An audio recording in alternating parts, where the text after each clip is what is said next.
Robert Luis buffer স্টিভেনসনের একটা কবিতা, যেটা class 7-এ রয়েছে। দেখো কবিতার নাম দি ভ্যাগাবন্ড, দ্য ভ্যাগাবন্ড। ঠিক আছে, ভ্যাগাবন্ড শব্দের অর্থ হলো ভবঘুরে।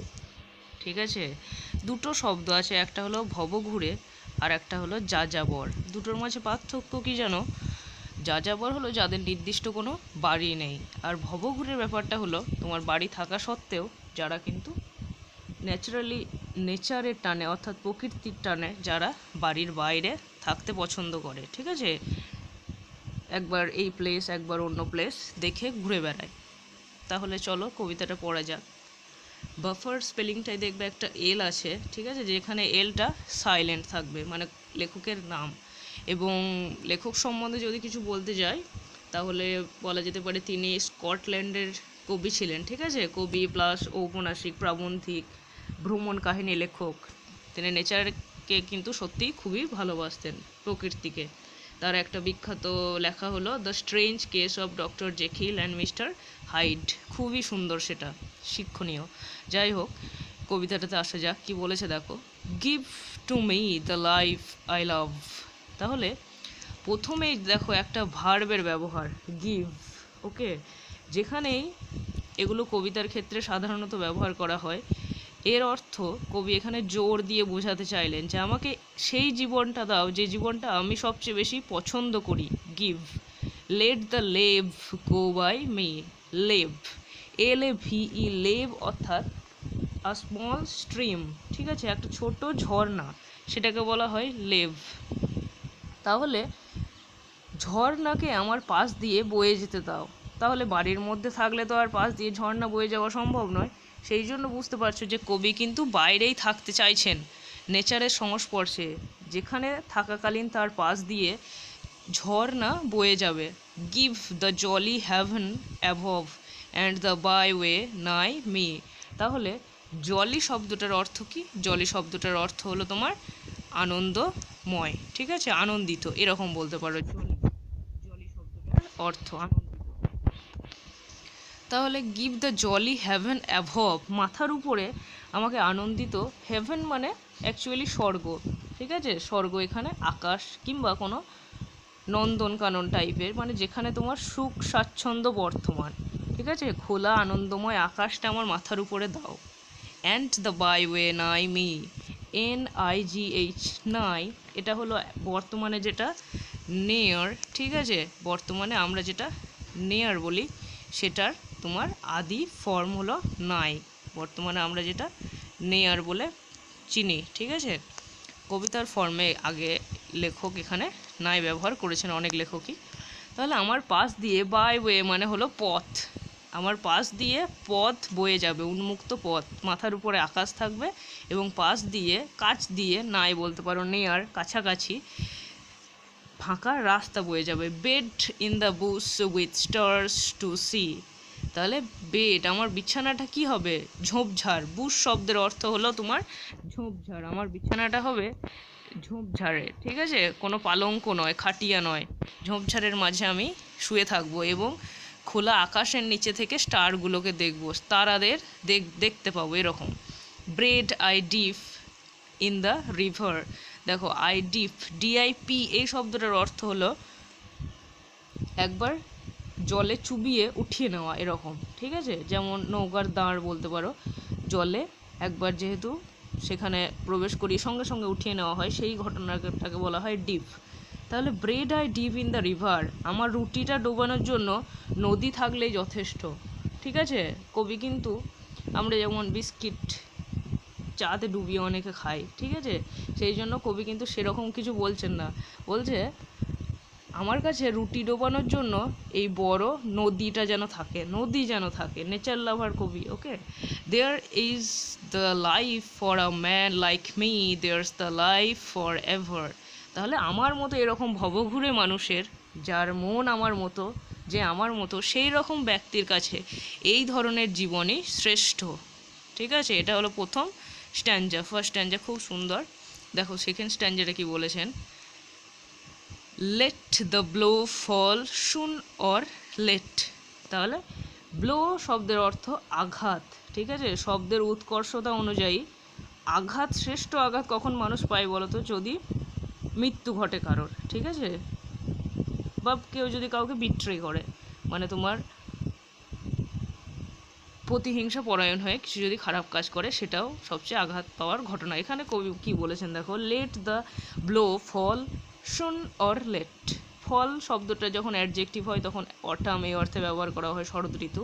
আবার যদি ভার্ব হয় তখন সেটা তোমার ক্রিয়া, এখানে ক্রিয়াপদ হিসাবে ব্যবহার করা হয়েছে।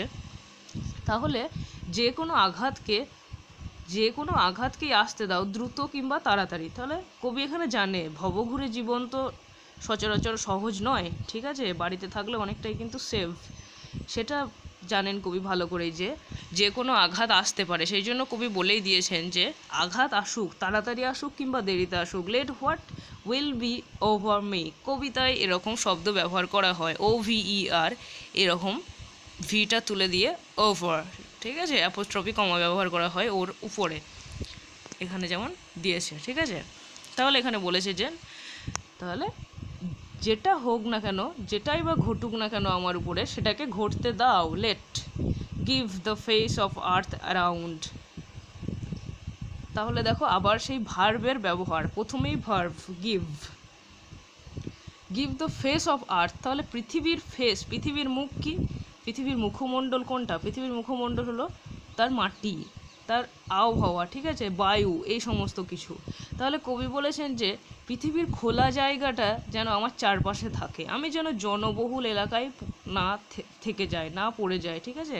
তাহলে কবি এখানে অন্য কিছু চায়নি, কবি চেয়েছেন আমাকে পৃথিবীর খোলা মাটি যেন আমার চারপাশে ঘিরে থাকে। And the road before me, এবং আমার সামনে যেন রাস্তা থাকে, রোড থাকে, ঠিক আছে।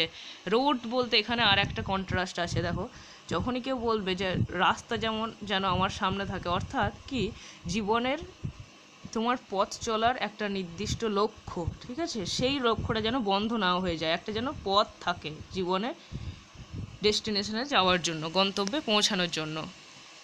This is a very important line, ঠিক আছে। তারপরেটা দেখো, wealth I seek not, seek শব্দের অর্থ চাওয়া, ঠিক আছে। তাহলে ওয়েলথ এটা যদি তুমি অ্যাসার্টিভে সাধারণত লেখে, আই সিক নট ওয়েলথ, ঠিক আছে, এরকম। কিন্তু কবি বলেছেন যে আমার কোনো সম্পদ চাই না, টাকা পয়সা আমার কিন্তু চাই না। হোপ নর লাভ, হোপ নর লাভ, তাহলে কি, আমি কোনো আশা চাই না, কোনো তোমার ভালোবাসা চাই না। হোপ নর মানে আমার ইচ্ছা, হোপ মানে কি, আশা করা, তাহলে আমি ভালোবাসার জন্য আশা করি না। নর আ ফ্রেন্ড টু নো মি, আমাকে কোনো বন্ধু জানুক বা চিনুক এমনটাও কিন্তু আমি চাই না। অল আই সিক, তাহলে আমি কি চাই? অল আই সিক, আমি যেটা চাই, আমি যেটা প্রার্থনা করি, the haven অ্যাভভ and the road below me. আবার সেই একই লাইন, আমার উপর, মাথার উপর থাকবে স্বর্গ অর্থাৎ খোলা আকাশ, এবং আমার পায়ের নিচে থাকবে, বিলো মি বলেছে দেখো, পায়ের নিচে থাকবে পথ, একটা রোড, একটা ডেস্টিনেশন, একটা উপায়, ঠিক আছে। জেনারেলি এমনি নেচারের পথও বলতে পারো। তাহলে এই ছিল second stanza. Then see the third one. তারপরে কি বলেছে দেখো, or let autumn fall on me. তাহলে দেখো এবার একটা ঋতু অনুযায়ী চলে এলেন কবি, কিন্তু স্কটল্যান্ডের অধিবাসী, এটা মনে রাখবে, ঠিক আছে, প্লাস তিনি ভবঘুরে। তাহলে or let autumn fall on me, তাহলে কি শরৎ ঋতুটা আমার উপর পড়ুক। এবার একটা ঋতু, এন্টায়ার একটা ঋতু কবি বলেছেন যে আমার উপরে ফল, অর্থাৎ এখানে যদি ভার্ব ধরো, অবভিয়াসলি ভার্ব হিসাবে ব্যবহার করা হয়েছে, যদিও এখানে তিনি বলতে চেয়েছেন অটামের তাদের সিজন অনুযায়ী, ঠিক আছে, গাছের পাতা যেগুলো ঝরে পড়ে, সেইগুলো যদি ঝরে পড়ে, আমি যখন ভবঘুরে অবস্থায় ঘুরে বেড়াবো, তখন যদি দেখি যে অটামের শিশির, অটামের তোমার কোনো গাছের পাতা যদি ঝরে পড়ে, where afield I linger, তাহলে যেখানে আমি, লিঙ্গার শব্দের অর্থ তোমার একটা হয় লিঙ্গারিং, আর একটা হয় তোমার লিঙ্গার, একটু খানিকক্ষণ অপেক্ষা করা, ঠিক আছে, বিনা উদ্দেশ্যে অপেক্ষা, তাহলে কিছুক্ষণের জন্য দাঁড়িয়ে যাওয়া, কিছুক্ষণের জন্য থেমে যাওয়া, এটা হলো তোমার লিঙ্গার। তাহলে শিশির মাখার জন্য, শরতের শিশিরকে অনুভব করার জন্য, কিংবা সেই গাছের ঝরে পড়া পাতাগুলো যদি আমি অনুভব করতে চাই তাহলে সেই ফিল্ডে আমি দাঁড়িয়ে যাব। দেখো এ ফিল্ড এই শব্দটা হলো অ্যাডভার্ব একটা, বা এগুলোতে বলতে পারো ডিসগুইসড প্রিপজিশন, অর্থাৎ কি ফিল্ডের আগে যে এ যোগ হয়েছে এইটা একটা প্রিপজিশন প্লাস ফিল্ড যোগে, মানে অন দ্য ফিল্ড বা ইন দ্য ফিল্ড, এই যে ইন আর অন এটা প্রিপজিশন একটা ব্যবহার, ঠিক আছে? সেই জন্য কিন্তু এটা খুব ইম্পর্ট্যান্ট একটা জায়গায় ফিল্ড এই স্পেলিংটা। Silencing the bird on tree, biting the blue finger. This is the most important line in this poem. Biting the finger, এবং এইটা সবচেয়ে মোটামুটি কঠিন লাইন, ঠিক আছে? দেখো silencing the bird on tree, দেখো সব সময় কিন্তু নেচার খুবই সুন্দর পজিশনে থাকে না যে সব সময় পাখিরা গান করবে। কবি এখানে বলেছে ভবঘুরে অবস্থায় তিনি কোনো সময় দেখেন যে এত ওয়েদার খারাপ যে গাছের পাখিগুলোও গান করা বন্ধ করে দিয়েছে। Biting the blue finger, biting the blue finger মানে কি, এখানে দেখো ফ্রস্ট বাইট বলে একটা শব্দ আছে, ঠিক আছে? ফ্রস্ট, FROST, ফ্রস্ট অর্থাৎ তুষার, বরফ, এগুলো এগুলো আইডেন্টিফাই করে। মানে কি এতটাই ঠান্ডা, যেমন তোমার আন্টার্কটিকা প্রদেশে, ঠিক আছে, যেখানে প্রচণ্ড ঠান্ডা হয়, সেই সমস্ত প্লেসে এই তোমার ফ্রস্ট বাইটের জন্য অনেকেরই মৃত্যু ঘটে যায়, ঠিক আছে?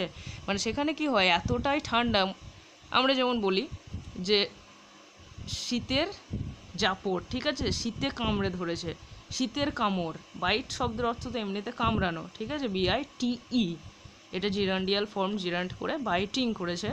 দেখো the biting the blue finger, তাহলে শীতের প্রকোপে, মানে ওদের ওয়েদার তো সবসময় শীত, ওদের ওয়েদারটা জেনারেলি গ্রীষ্মকাল খুব অল্প হয়, সেই জন্য ওদের গ্রীষ্মকাল কিন্তু খুব ফেভারিট, ইংল্যান্ডের লোক, স্কটল্যান্ডের অধিবাসী যারা তাদের।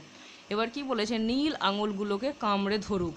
নীল আঙুল মানে কি, যদি প্রচণ্ড ঠান্ডায় থাকে কেউ, ধরে নাও হাতে গ্লাভস পরে নেয় অথচ প্রচণ্ড ঠান্ডা আন্টার্কটিকার প্রদেশ, তাহলে কিন্তু রক্ত জমে যায়, রক্ত জমে একটা নীলচে কালো একটা কমপ্লেক্সন তৈরি হয়, একটা কালার তৈরি হয় নীল আর কালোতে মিশিয়ে। সেই জন্য কবি এখানে খুব সুন্দর একটা বর্ণনা, যেহেতু তিনি এটা অনুভব করেছেন সেই জন্য বলেছেন কিন্তু, ঠিক আছে, যে এত ওয়েদার খারাপ যেখানে তোমার গাছের উপর পাখিদের আওয়াজ, ইভেন আওয়াজও বন্ধ হয়ে যায়, ঠিক আছে, ওদের যে চার্পিং, পাখির যে কলতান, ঠিক আছে, সেটাও বন্ধ হয়ে যায়, এবং নীল আঙুলগুলো শীতের জন্য একদম আক্রান্ত হয়ে পড়ে, মানে তোমার কামড়ে ধরে যায়, ঠিক আছে, কামড়ে ধরে নীল আঙুলগুলো। এইবার কি বলেছে দেখো, white as meal the frosty field, তাহলে white as meal the frosty field, সাদা রঙের একটা মিল, মিল শব্দের অর্থ এখানে তোমার grains of cereal after a coarse grinding, ঠিক আছে, যেমন পিষে ফেলার পরে যে শস্য দানাটা বেরোয় সেইটা তোমার সাদা কমপ্লেক্সনের কালারের হয় কিন্তু, ঠিক আছে। তাহলে কবি এখানে বলেছেন যে শস্যদানার পাতা সাদা তুষারময় ক্ষেত, এখানে আর একটা কন্ট্রাস্ট, আর একটা বর্ণনা তিনি করেছেন কিন্তু এই লাইনগুলোর, এই দুটো লাইনের মধ্য দিয়ে ভালো করে বোঝার চেষ্টা করো। দেখো আমাদের যেমন পরিজ হয়, অর্থাৎ কি পায়েস বা শ্যাময়, ঠিক আছে, সামাই, সেই সমস্ত খাবারের মতো সেগুলোর কমপ্লেক্সন কি সাদা। কবি এখানে বলেছেন যে আর একটা লাইন, warm the fireside heaven, একটা শব্দ ছিল হেভেন, HEAVEN, সেটা স্বর্গ আকাশ, আর একটা HAVEN, হেভেন, অর্থাৎ একটা নিরাপদ স্থান, ঠিক আছে। এবার তিনি শীতের ওয়েদারের দুটো বর্ণনা করেছেন, যে হোয়াইট অ্যাজ মিল, এতটাই সাদা, চারিদিকে ফ্রস্টি ফিল্ড, চারিদিকে তুষারময় ক্ষেত, একদম পরিজের মতো বা পায়েসের মতো খুবই সাদা, তুষারের যেমন কালার, ঠিক আছে, আমাদের শুনতে যদিও ভালো লাগছে, তবু বর্ণনা করো সেই পরিবেশটা, সেটা কিন্তু খুবই মারাত্মক, ঠিক আছে, চারিদিকে যেখানে তুষারপাত হয়েছে একদম সাদা। তাহলে warm the fireside haven, এইবার কবি বাড়ির বর্ণনা করেছেন, যারা বাড়িতে সেফ থাকে, ঠিক আছে, যেখানে যারা শীতে বেরোয় না বাড়ি থেকে, তাহলে কি কেউ কেউ তখন দেখবে বাড়িতে বসে ওয়ার্ম, তারা কিন্তু উষ্ণতা ভোগ করছে, উষ্ণতা অনুভব করছেন, যেমন তোমার ফায়ার প্লেস থাকে অনেকের, ঠিক আছে, যেখানে কিছু কাঠ দিয়ে আগুন জ্বালিয়ে পাশে বসে থাকা যায়, ফায়ার প্লেস। তাহলে কেউ কেউ তখন সেই নিরাপদ স্থানে আগুনের উষ্ণতা অনুভব করে, ঠিক আছে, শীতের ওয়েদারে। Not to autumn will I yields, দেখো আয়ের আগে উইল বসেছে, মানে কি এখানে কিন্তু স্ট্রেস দিয়েছেন কবি, উইলা, এগুলো কবিতায় বলা যায়, ঠিক আছে, এমফেসিস করার জন্য, জোর দেওয়ার জন্য।